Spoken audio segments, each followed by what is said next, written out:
तोरे वजह से तो लोग हमरा देखे छे। एगो कुकु दधी कुकु एगो ना कधी कधी ना दधी एगो डेयरी मिल्क देबो दधी ना। हमें मिले कुछ हमारे प्यारे से समर्थक, आप सब लोग एक बार हाय बोल दीजिए। मिथिला हाट पहुँचते ही ठंडी इतनी ज़्यादा है कि कुछ काम नहीं कर पा रहे हैं। पहले कोशिश करते कि हाथ गरमाया जाए फिर ब्लॉग बनाया जाएगा। कस के फूको वेग, अगर मना है तो फिर काहे रखे हो, मत रखो, घास ही मत रखो, उखाड़े फेंक दो साला। ऐसे ऐसे ऐसे लग रहा है कि साला कब नाव पलट जाएगा। ये मतलब पूरा टेढ़ा होके रखा है। ये वही वाला कुर्सी है दोस्तों जो मैंने अमीरों के घर में देखा हुआ था। एमएलए के घर में देखता हूँ, कभी कभी देखता हूँ कि जो हमारे गांव का सबसे बड़ा मुखिया है, सरपंच है, उसके घर में देखता हूँ। और हमारे घर के आगे, दादी माँ के आगे जो घर था हमारा, उसमें ना मचान लगा हुआ करता था। ऐसा नहीं था क्योंकि हम लोग गरीब थे दोस्तों हम लोग। हाँ, क्या आपके घर में था? आपके घर में था? हाँ, ऐसा नहीं था। हमारे घर में तो मचान हुआ करता था। हाँ, वही हमारे साला गांव का जो मुखिया था उसके घर में साला ऐसा कुर्सी रखा हुआ था। ये जो मेन्यू है वो पूर्ण रूप से मैथिली में ही है, जैसे कि हुआ जलखै, पनपिए, दोपहरिया और रातिक भोजन, दूध बगिया, मखानक खीर, मिथिलाक प्रसिद्ध मिठाई, दही, कुल्हड़ चाय, मसाला, छाछ, लस्सी इत्यादि इत्यादि इत्यादि। प्राइस भी थोड़ा सा हाई अमाउंट में है क्योंकि देसी भोजन है ना, इसलिए।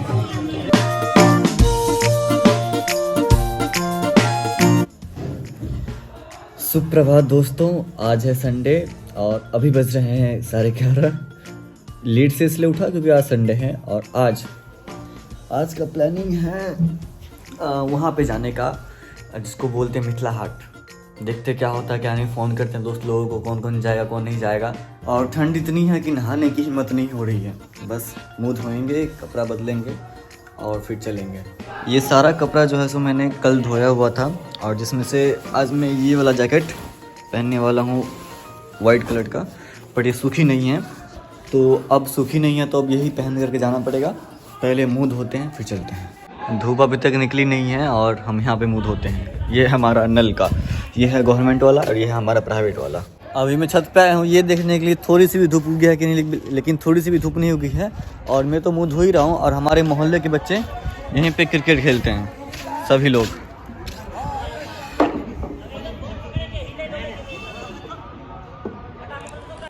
एक समय में मैं भी इस वाले फील्ड पे बहुत ज़्यादा खेला हूँ और बहुत ज़्यादा खेला करता था, पर अब नहीं खेलता क्योंकि इस फील्ड ना कुबर खाबर यहाँ का फील्ड, तो जिस कारण से मुझसे मिस फील्ड बहुत ज़्यादा होती थी। वो कहते हैं ना कि अगर किसी को कोई चीज़ फ्री में मिल जाए तो लोग उसका इज्जत करना बंद कर देते हैं, तो वैसा कुछ हुआ था। और यहाँ पे गाली गलौज भी बहुत होती थी। मेरे साथ तो कोई नहीं करता क्योंकि मैं यहाँ पे एज अ रहता हूँ, रेंटेड रहता हूँ, मतलब एज अ मेहमान समझ लीजिए आप, तो उस कारण से कोई नहीं करता था। पर यहाँ का जो माहौल है मैं उसमें ढल नहीं पाया, जिस कारण से मैंने यहाँ पे क्रिकेट खेलना बंद कर दिया है और जाता भी नहीं हूँ।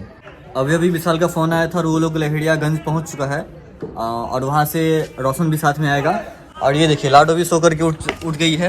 लाडो हेलो कही था, हेलो नहीं कभी किले कुछ नहीं कभी डेयरी में गिला देबो। तोरे वजह से तो लोग हमरा देखे छे।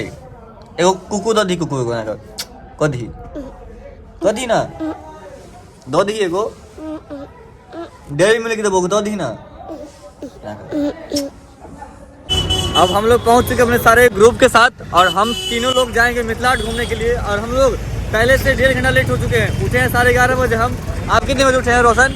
हम तो वैसे सुबह 6 बजे। झूठ कम बोले कितने बजे? अरे सच्ची बता रहे, सुबह मेरा मैच था इसलिए 6 बजे उठना पड़ा। भाई तुम कितने उठे? 9 बजे। 9 बजे उठे और हम उठे 11:30 बजे। क्योंकि नहीं पता, लेकिन आगे बतलाते हैं क्योंकि। और हाँ एक चीज़ और, जब भी निकलते हैं तो अपना जो भी है हेलमेट, चाहे ठंडी के मौसम में तो शूज और साथ में मफलर वगैरह टोपी वगैरह हमेशा लगा कर निकले। अभी मैंने अपना सीट एक्सचेंज कर लिया है, मतलब मैंने अपना गाड़ी दे दिया है रोशन भाई को और हम जाएंगे विशाल गाड़ी से, क्योंकि इस वाले में थोड़ा सा हवा कम है और हम लोग 3 ही लोग हैं। 4 लोग होते तो हवा डलवा भी देते, क्योंकि मैं अकेला ही ट्रैवल करता हूँ जहाँ भी जाता हूँ, तो इसलिए हवा डलवाने की जरूरत नहीं पड़ती है क्योंकि मेरा वेट केवल 48 kg ही है सिर्फ। अभी हम लोग गुजर रहे थे भगवतीपुर वीनगर से, तो हमें मिले कुछ हमारे प्यारे से समर्थक। आप सब लोग एक बार हाय बोल दीजिए। हाय बोल दीजिए दोस्त, इसमें हाय बोल दीजिए। इधर एक और मिल गए हमारे समर्थक, धन्यवाद। बढ़िया ना, अच्छा लगा मिल करके। अब जो है रोशन स्कूटी चला करके बोर हो गया। अब विशाल स्कूटी चलाएगा, रोशन ये वाला बाइक चलाएगा जिसमें हम बैठे हुए हैं। अभी हम लोग रुके हुए हैं एक शॉर्ट ब्रेक के लिए। देखिए ऐसा है कि हम लोग चाहते तो एक बाइक पे भी जा सकते थे और ठंडी इतनी ज़्यादा है कि मेरी हाथ सूज रही है। अब आगे चलिए, यहाँ से तकरीबन 7 ही किलोमीटर है, 7 से 8 किलोमीटर होगी अररिया संग्राम। थोड़ा सा पेट्रोल ले लिया जाए हमारे वाले दूसरे वाले स्कूटी में। क्या विशाल इसमें तो है, इसमें है विशाल, इसमें है 10 की है इसमें 210 का कर दीजिए। इसको तुम खोला नहीं विशाल? हाँ वही वाला खुल गया है। धन्यवाद। लोग देखो विशाल तुम अपना लगा देना उसको। अभी तक जो है जो 310 का हम लोगों का यहाँ पे तक का खर्चा हुआ है। एक में हमने डलवाया 100 रुपये का तेल और एक में डलवाया है 210 का तेल। आगे जो भी खर्चा आएगा वो आपको मैं बताता रहूँगा। यही रास्ता है जहाँ से हम लोगों को टर्न लेकर के इधर जाना होता है, तब आ जाएगा मिथिला हाट, और जहाँ पे आपको बैनर भी दिख जाएगा टंगा हुआ। मिथिला हाट पहुँचते ही ठंडी इतनी ज़्यादा है कि कुछ काम नहीं कर पा रहे हैं। पहले कोशिश करते कि हाथ गरमाया जाए, फिर ब्लॉग बनाया जाएगा। और यहाँ आते ही मुझे कुछ नई चीज़ और पता चली है। जैसे कि पहले जब आते थे तो पहले पार्किंग का जो था सुविधा था अंदर था, और अब जो है सो बाहर कर दिया है गाड़ी वालों के लिए और कार वालों के लिए अंदर कर दिया गया।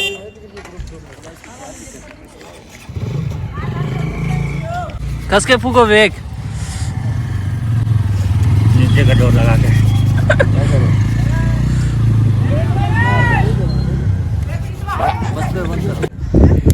बोल दीजिए मेरे ऑडियंस को कि तुम लोग क्या कर लिए तक। अब तक बड़ी कठिनाइयों के साथ हम लोगों ने ये आग जलाया है और हम लोग पूरी तरह से सफल हो चुके हैं। जब पिछली बार मैं आया था तो उस टाइम में ना फ्री पार्किंग थी, मतलब फ्री पार्किंग थी, और अब जो है सो 20 रुपया पार्किंग का लिया जा रहा है। और जब अगर आप कार से आते हैं तो कार का लिया जाएगा आपको 40 रुपया। मतलब 2 टिकट लिए, 40 रुपये का टिकट कटवाएं और 310 तभी का पेट्रोल का और 40 अभी 350 रुपये का पूरा अभी तक खर्चा हो चुका है। और आगे जो जाइएगा तो वहाँ पे जो प्लेट मिलता है 120-150 रुपये का, तो खाली एगो प्लेट मिलता है खाना खाने का अंदर में। क्या कि हम गए तो मुझे पता है, अब आगे चल के भी खिलाते हैं। मेरे कहने का मतलब है तब तक लाइन में बने रहिए। मिथिला हाट में नॉर्मली 20 रुपये टिकट मिलती है, पर आज संडे है तो 40 रुपये एक टिकट मिली है। मतलब 40 मतलब 120 रुपये का बस 3 टिकट मिला है। अब आगे चलते हैं, पकड़ो भाई के करके सबको। लीजिए अंकल, अब टिकट वगैरह करवा के हम लोग अंदर तो पहुंच गए हैं। अब घूमते हैं। सभी लोग आता है तो घूमता है फिरता है, और हमारा दोस्त लोग आया है तो खाली जाता है हकवास करने गया है, इधर अंदर में मूत्रालय में गया हुआ है। चलिए इसी बहाने हम भी चलते हैं मूत्रालय में और देखते हैं कि कैसा सुविधा सब है मिथिला हाट में। खाली बाहर से देखने में अच्छा है कि अंदर से भी अच्छा है। कुछ है कि नहीं दोस्त? चलिए सब बातें बाद में दिखाते हैं आपको। जो ये कहिए यहाँ का शौचालय बहुत बढ़िया है, एकदम 1 नंबर बनाया गया है। क्या रोशन नहीं बनाया है? नहीं यूज किए क्या, या फिर नहीं चला? बताते हैं थोड़ी देर में गाइस, बने रहिएगा, 1-2 बार जाएंगे पहले। ये प्रवेश करते ही आपको सबसे पहले पार्क दिखेगी, बहुत सुंदर है यहाँ पे। बाकी आगे चलिए, अभी और सब दिखलाना बाकी है। यही वो पॉइंट है जहाँ पे सभी लोग आके फोटो खिंचवाते हैं। मगर एक चीज़ मुझे अभी तक समझ में नहीं आई कि यहाँ पे घास पे चलना मना क्यों किया गया है। साफ साफ ये नहीं कहता था कि नकली घास से चलने के लिए मना किया, तो 12 बोल रहा है कि घास है मत चलो अभी उग रहा है। झूठों का खाली फंसाया हुआ है साला लोग। बताइए तो ये घास किस एंगल से लग रहा है कि ओरिजिनल है? साफ साफ बोल देगा नहीं कि भाई नकली घास है मत चढ़ो। बोलता है कि मत चढ़ो घास है मत चढ़ो, एकदम ऐसे बना कर रखा है जैसे दादा हो यहाँ का। ये है मिथिला हाट का बहुत ही बड़ा एक भव्य और बड़ा तालाब। और संडे को आने का एक फ़ायदा होता है, अगर आप शाम को आते हैं तो यहाँ पे ना संडे को कलाकार लोग परफॉर्म करते हैं। जैसे कि लास्ट टाइम यहाँ पे संडे को परफॉर्म किए थे प्रिया मलिक जी, और जूली झा लोग भी आती है, माधव राय सब भी आते हैं। मतलब मिथिलांचल का जो भी कलाकार है, मिथिलांचल बिहार का, वो लोग संडे को आकर के परफॉर्म करते हैं, लोकल कलाकार सब। इसके जो पीछे है ना, इसके पीछे ये स्टेज बनती है और वहीं पे सब लोग कलाकार परफॉर्म करते हैं। मिथिला हाट के कोने कोने पे आपको हर एक कोने पे कोई ना कोई रेस्टोरेंट मिल जाएगा, और भंसा घर मिलेगा आपको उस वाले रो में, मतलब वहाँ पे भंसा घर है उधर। और हर एक जगह पे बोर्ड टांगे रखा है, घास पे चलना मना है, घास पे चलना मना। मना क्यों है भाई, वो आज तक कभी बताया नहीं क्यों मना है। अगर मना है तो फिर काहे रखे हो, मत रखो, घास ही मत रखो, उखाड़े फेंक दो साला। यहाँ पे जूली झाझा के बहुत ही अच्छा सुंदर गाना अभी बज रही थी, जो गाना कुछ इस प्रकार से है कि हम चांद थी यहाँ के आहा हमर गगन। अहाँ सब जाकर जरूर सुनब, बहुत प्यारे गीत गाबे छथिन हमर मिथिला के क्षेत्र। हम लोग ठंडी में जा रहे हैं बोटिंग करने के लिए। हमें पड़ा है 150 रुपया, मतलब 50 रुपये पर पर्सन था पैडल बोटिंग का। आप लोग यहाँ पे शिकारा वाला भी कर सकते हैं, पर उसका है 100 रुपये पर पर्सन। पहले उसके लिए हम लोग पहले पहनना चाहिए लाइफ जैकेट, अगर कुछ दुर्घटना अगर हो गया दुर्भाग्य से तो हम लोग बच सकें। वैसे ठंडी का मौसम है, जाना तो नहीं चाहिए, पर हम लोग जा रहे हैं बस एक्सपीरियंस करने के लिए, क्योंकि मिथिला हाट बहुत बार आए हैं, 2 बार पहले भी आए हैं, पर कभी बोटिंग नहीं किए हैं। ये लाइफ जैकेट पहन ले दोस्तों, जो भी सेफ्टी है, सेफ्टी के साथ कोई खिलवाड़ नहीं। इसमें ठंडी का मौसम है, बेकार में कहीं कुछ हो गया, ठंडी उंडी लग गया तो फिर मम्मी को कौन जवाब देगा। हाँ, मम्मी तो एकदम स्नाटेगी, मम्मी तो थोड़ी ना कुछ समझेगी कि कैसे हुआ कैसे नहीं हुआ। तो चेन तो खराब है, चेन खराब है तो क्या हुआ, हम लोग नाम के लिए सही पर लगा तो सकते हैं इसको। हो गया बस। ऐसे ऐसे ऐसे लग रहा है कि साला कब नाव पलट जाएगा। ये मतलब पूरा टेढ़ा होके रखा है, एक आदमी है ही नहीं हमारे पास जो हम उसको लाते हैं, पूरा नाव टेढ़ा हो गया है। इसलिए शायद हम लोग को लाइफ जैकेट दिया गया भाई, कहीं कुछ हो गया अनशन में तो बचो। देखिए हम लोग पूरा बीच में पहुंच गए इधर। देखिए अब एक जुगाड़ लगाए हैं कि हम बीच में बैठेंगे। बीच में बैठने से फायदा होगा ना कि नाव का जो है बैलेंस बना रहेगा, और नाव का बैलेंस बना रहेगा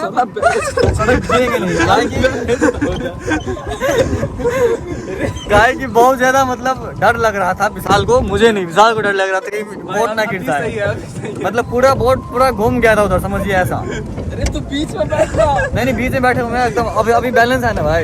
एगो इस साइड दो, एगो इस साइड दो। बीच में नहीं बैठ सकते, कहा कि बीच में देखते ही बोला साला एकदम से ही बोला और ये मजा आ रहा है ना आप लोगों को? एक नंबर। ये तो बड़ा खराब दे दिया। कोई बात नहीं, दे दिया जो भी है साला बच तो जाएगा ना खाली। चलिए ना वहाँ पे चलिए भंसाघर के पास। आज जीवन में ना तीसरी बार मैं बोटिंग कर रहा हूँ। पहला किया था श्यामा माई का जो वहाँ पे है ना एक तालाब, वहाँ पे। दूसरा बार किया था इको पार्क में। तीसरी बार आज कर रहा हूँ यहाँ पे मिथिला हाट में। अब हम लोग पहुँच गए हैं भंसाघर के पास। हालांकि यहाँ पे जो है ऑर्गेनिकली हम लोग थोड़ी देर के बाद जाएंगे, बोटिंग करने के बाद। यही है भंसाघर जहाँ पे हम लोग जाएंगे और खाना पीना खाएंगे। अब हम लोग खुलची वाला काम करने जा रहे हैं, गत्ती वाला काम बोलते हैं उसको हमारे लैंग्वेज में। कि यहाँ पे ना एक टनल सा दिख रहा है, हम लोग उधर जाने की कोशिश कर रहे हैं। क्या चलेंगे ना? अरे जरूर चलेंगे। तो घुमाइए ना, इतना फट का रहा है। चलिए बस गाइस, थोड़ी देर में राज का खुलासा किया जाएगा कि यहाँ पर क्या है। बने रहिए बस। यहाँ पर तो खाली कचरा भरा हुआ है गाइस, खाली कचरा भरा हुआ है, पता चल गया। हम लोगों का टाइम खत्म नहीं हुआ, बस हम लोग घूमना नहीं चाहते अब, क्योंकि हम लोग को बहुत सारी चीज़ें घूमना बाकी है। अब चलते हैं यहाँ से बाहर और बाकी चीज़ें घूमते हैं। आराम से आगे तुम लोग भी आराम से भाई। बोटिंग करके हम लोग आ गए। और मेरे पीछे जो आप देख पा रहे हो, मुझे नहीं पता क्या है, पर शायद यहाँ पे रहने का व्यवस्था होगा या फिर रेस्टोरेंट होगा, दो में से कोई एक चीज़ तो होगा ही। पूरा का पूरा ये मतलब एक तरफ से पूरा बिजनेस सिनेरियो ही बना दिया गया, मतलब सारा। काफ़ी सारे कार्य हैं जो चल ही रही है, बनी नहीं है पूरी तरीके से। इसमें भी कुछ ना कुछ तो होगा ही, रहने का व्यवस्था है, फिर रेस्टोरेंट वगैरह, कुछ ना कुछ होटल वगैरह ही बन रही होगी यहाँ पर भी। यह है कुछ जिम इक्विपमेंट जो थोड़ी दिनों में शायद यहाँ पर लग जाएगी, पर कहाँ लगी मुझे नहीं पता अभी। एकदम विदेशी स्टाइल में घर को बनाया गया है, वाला जो है डिज़ाइन दिया गया है विदेशी वाला, फॉरेन वाला, लंदन वाला फिल्म में जो हम देख रहे हैं। और एक्चुअल में ये कोई जिम है, इसके अंदर जो देख रहे हैं ना, ये वाला कोई जिम है। अभी हालांकि शुरुआत नहीं हुई है, पर शुरुआत हो जाएगी। बहुत बड़ा जिम है। यही है प्रसिद्ध भंसाघर, जो आज से कुछ साल पहले मेरे दादी के पास भी था, और हम लोग यहाँ पे जाकर हम लोग खाना पीना खाएंगे। यह है भंसाघर की मेन्यू, देखते हैं इसमें क्या सब चीज़ें हैं और हम लोग क्या ऑर्डर करते हैं, क्या खाते हैं। ये जो मेन्यू है वो पूर्ण रूप से मैथिली में ही है, जैसे कि हुआ जलखै, पनपिए, दुपहरिया आ रातिक भोजन, भंसाघरक सचार फुलही थारी में भोजन मेन्यू, भंसाघरक सचार पात पर, भंसाघरक थाली किछु अहाँ लेल, लिट्टी चोखा दूटा, दूध बगिया, मखानक खीर, मिथिलाक प्रसिद्ध मिठाई दही, कुल्हड़ चाय, मसाला छाछ लस्सी इत्यादि इत्यादि इत्यादि। प्राइस भी थोड़ा सा हाई अमाउंट में है, क्योंकि देसी भोजन है ना, इसलिए। मैंने अपने घर में बगिया तो खाया, मगर कभी दूध बगिया नहीं खाया, तो हमने 3 दूध बगिया ऑर्डर किया है और 1 तरुआ। देखते हैं कि कैसा आता है कैसा नहीं आता, अभी हालांकि आया नहीं है। ये हमारा दूध बगिया, जिसमें दूध होता है, खीर की तरह होता है दूध, और ये जो होता है ना, ये आटे का, चावल के आटे का ना, इसमें डाल दिया जाता है, तो उसी प्रकार से बनता है कुछ। जिस तरह से बगिया बनता है ना, सेम उसी प्रकार से, बस सब्जी नहीं होती है, बगिया डाल दिया जाता है। और हमने एक तरुआ भी ऑर्डर करा है, 1 प्लेट, जिसका कॉस्ट पड़ा हम लोग 60 रुपीज़। हालांकि गाँव और बात अलग है, गाँव में मिलना और यहाँ मिलने में बहुत ज़्यादा फ़र्क है। यहाँ का तरुआ मुझे बहुत पसंद आया, हालांकि थोड़ी महंगी है, पर वर्थ इट है थोड़ा बहुत, कह सकते हैं। तो मैंने 1 प्लेट ऑर्डर किया है। कहा है कि ऐसा करते हैं ना कि जैसे कि 60 रुपीज़ था, तो हम लोग 4 चीज़ ऑर्डर किए हुए थे, तो अगर 5 कर लेंगे तो हिसाब से खौल से 300 रुपया बैठ जाएगा, इसलिए बाकी आपका जो मन करे वो कीजिए, हमारा बात मत मानिए, ना मानिए, आपकी मर्जी। अब हम लोग का प्लेट कुछ इस प्रकार से दिख रहा है और ये पानी बोतल वो डाल दिया है ऐसे ही। इसका मतलब ये नहीं कि पैसा नहीं लेगा, पैसा लेगा इसका भी। हमने जिसको ऑर्डर करा था वो मैम खुद लेकर के आ रही है हमारे सामने और यहाँ पे रखेगी। अब देखिएगा आप लोग सब सामने में। बढ़िया, थैंक यू मैम। इसमें टोटल 10 पीस है और हमें पड़ा है एक पीस पड़ा है 6 रुपये का ना, 6 रुपये का पीस पड़ा है, मतलब महंगा वाला है, इसलिए छोड़ना नहीं चाहिए, इसको खाना चाहिए पूरा। अब बात करते हैं भंसा घर की रियलिटी की। अगर असली वाले अमीर हैं ना, आप असली वाले मिथिलांचल के वासी हैं, मतलब बढ़िया वाले मिथिलांचल वासी है, अमीर वाला, तो ही जाए भंसा घर में। क्या है कि महंगा है भाई, महंगा है। जितना रेस्टोरेंट में महंगा है उतना महंगा यहाँ पर भी है, समझे। 310 का बिल बना है, 10 रुपया भी डिस्काउंट नहीं मिला। वैसे तो हम लोग उससे कहने से तो बाहर भी 10% का डिस्काउंट मिल जाता है, पर यहाँ पे नहीं मिला, तो समझ सकते हैं आप कितना महंगा है। ये देखिए हेयर ब्यूटी, पता नहीं मिथिला में सब क्या कर रहा है। यहाँ पे लिखा हुआ है studio 99 unisex salon, makeup, nails, सब कुछ अवेलेबल। और ये हमारे बड़का वाला ब्लॉगर, अभी मेरे पीछे तो देख रहे हैं ना, बहुत ही बड़का ब्लॉगर है, इतना बड़ा ब्लॉगर है, मुझे उसका नाम नहीं आता, पर वो बड़का ब्लॉगर है। क्या सही बात है। पर है कौन, आई डोंट नो। हाँ, पर वो बड़ा ब्लॉगर है, उससे बहुत लोग सेल्फी लेने आया था, पर कौन है मुझे नहीं पता। ये वही वाला कुर्सी है दोस्तों जो मैंने अमीरों के घर में देखा हुआ था, MLA के घर में देखता हूँ, कभी कभी देखता हूँ कि जो हमारे गांव का सबसे बड़ा मुखिया है, सरपंच है, उसके घर में देखता हूँ। और हमारे घर के आगे, दादी माँ के आगे जो घर था हमारा, उसमें ना मचान लगा हुआ करता था। ऐसा नहीं था क्योंकि हम लोग गरीब थे दोस्तों हम लोग। हाँ, क्या आपके घर में था? आपके घर में था? हाँ, ऐसा नहीं था, हमारे घर में तो मचान हुआ करता था। हाँ, वही हमारे साला गांव का जो मुखिया था उसके घर में साला ऐसा कुर्सी रखा हुआ था। बाकी आपको जो पीछे में दुकान देख रहे हैं ना, यहाँ पर भी आर्किटेक्चर का सामान मिलता है, जो भी मिथिला से रिगार्डिंग जो भी सामान हैं, जैसे कि हुआ मिथिला पेंटिंग, मिथिला का बना हुआ, बांस से बना हुआ सामान, सब वो सब यहाँ मिलता है। ये देखिए ब्यूटी ऑफ मिथिला, मिथिला का खूबसूरती कितना बढ़िया है एकदम। ये हमारे राम सीता हुए, सॉरी राम सीता नहीं, गलती से माफ़ कीजिएगा, ये हमारे कृष्ण भगवान और राधा जी होंगे। आपको झाड़ू दिखाते हैं, विवेक कुमार को फॉलो करो। वाह, थैंक यू सो मच। ये सब है हमारे मिथिला की ब्यूटी। पर अब हम लोग निकल रहे हैं, एग्जिट कर रहे हैं, क्योंकि हम लोग पूरा घूम चुके हैं अब अच्छी तरह से। इसी दुकान से मैंने ली है वो वाला सामान, वो वाला। अब समय आ गए कि हम मिथिला हाट को अलविदा बोलें, और ये हमारा एग्जिट पॉइंट है यहीं का, मिथिला हाट का, और यहीं से हम लोग एग्जिट लेंगे। फिर दोबारा एंट्री नहीं कर सकते, दोबारा एंट्री करने के लिए मुझे 40 रुपये खर्च करना होगा, क्योंकि टिकट 40 रुपये यहाँ का। घूम फिर लिए, मेरा बैटरी भी डाउन हो गया कि हम आपको और कुछ भी दिखलाएं, इसलिए अब सीधा घर जाएंगे, यहाँ से निकलेंगे। और कितना खर्चा हुआ वो आपको हम थोड़ी देर में ही जोड़ करके बताते हैं कितना खर्चा हुआ। हमें आज पूरा खर्चा हुआ, पूरा मिला के 930 रुपया, जहाँ पे 310 का मैंने पहले पेट्रोल भराया, और उसके बाद 40 रुपया लगा हम लोगों का गाड़ी पार्किंग के लिए, 2 गाड़ी थी इसलिए, और 120 रुपया हम लोगों को लगा था टिकट का, इसलिए क्योंकि 40 रुपये टिकट मिला, क्योंकि आज संडे थी। उसके बाद 150 रुपया हम लोग 150 रुपया लगा बोटिंग करने का, 150, और 310 का हम लोग बस नाश्ता किए, इसलिए 310 रुपया लगा। अगर आप लोग खाना पीना खाइएगा तो वो 700-800 रुपया पहुँच जाएगा आराम से। तो पूरा मिला के होता है 930 रुपया, जिसमें हम तीनों का बनता है 310 रुपया करके। और समझिए ना कि अगर आप लोग 3 आदमी से जाते हैं तो इतना 310 रुपया खर्चा होगा एक पर पर्सन, और खाना वाना खाइएगा तो ज़्यादा बढ़ जाएगा, मतलब 500 रुपया मान लीजिए। खाना पीना खाते हैं तो एक पर्सन का तो उतना खर्चा आएगा आप लोग, मतलब लगभग में। और अगर आप लोग गाड़ी से जाते हैं अकेला तो 300 में हो जाएगा, 300 लेकर 400 के बीच में। बाकी जितना कम लोग जाइएगा उतना ज़्यादा खर्चा होगा, जितना ज़्यादा जाएगा उतना कम खर्चा होगा, ऐसा है। जय हिंद, जय भारत, मिलता है फिर कभी, बाय।